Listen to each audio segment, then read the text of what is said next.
Ibrahim selaku Kabid Manajemen SD Disdikbud Parigi Motong mengatakan SD Impres Binangga yang roboh pasca gempa dan tak kunjung mendapatkan gedung sekolah yang baru akan diusulkan kembali ke Kemendikbud melalui dana alokasi khusus. Bidang Manajemen Sekolah Dasar pada Dinas Pendidikan dan Kebudayaan Kabupaten Parigi Motong menanggapi keluhan terkait gedung sekolah SD Impres Binangga yang sudah hampir 4 tahun rusak berat.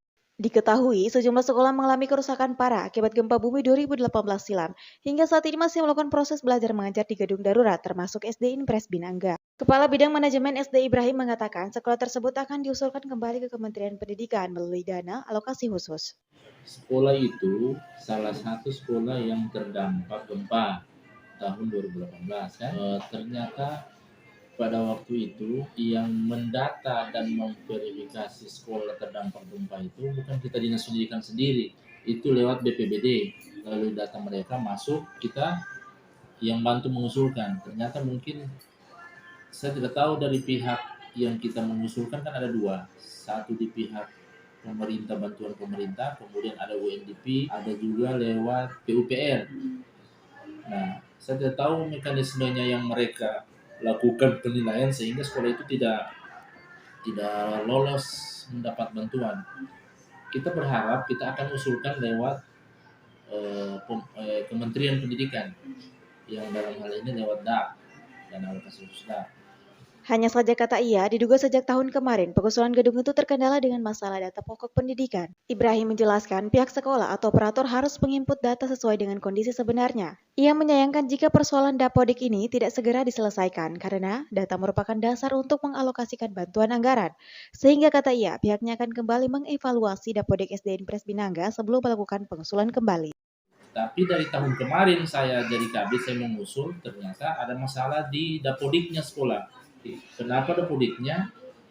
Kepala sekolah ataupun operator sekolah menyampaikan dapodik itu kondisi ruangan semua baik-baik. Bagaimana cara mau dibantu kalau dia simpan begitu kan?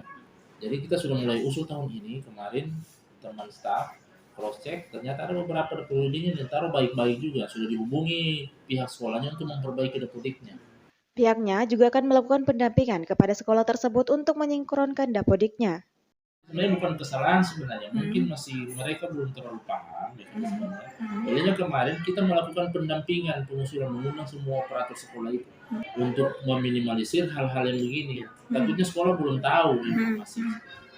Hal yang perlu diperhatikan kata Ibrahim, usulan ditolak karena dua alasan. Pertama, dapodiknya dianggap tidak sinkron dan kedua, dapodiknya sinkron tapi anggarannya belum cukup. Baikkan dia input di situ kondisi ruangan dalam kondisi baik semua, berarti tidak perlu dibantu loh.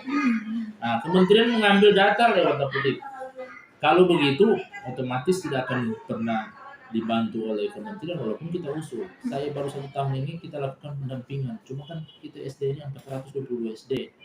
Kalau mau dibilang butuh, hampir semua bukan cuma Binangga yang butuh, banyak.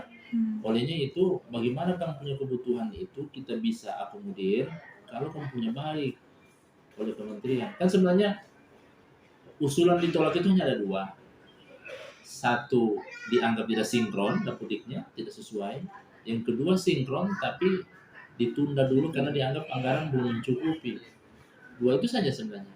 Tapi kita berharap yang poin kedua ini diterima sudah semua usulan, tetapi semua sinkron tapi ditunda karena anggaran belum cukup. Itu saja yang kita inginkan yang itu. Dari Studio Mini, Kabar Saurus TV mengabarkan. Terima kasih, sampai jumpa di kabar selanjutnya.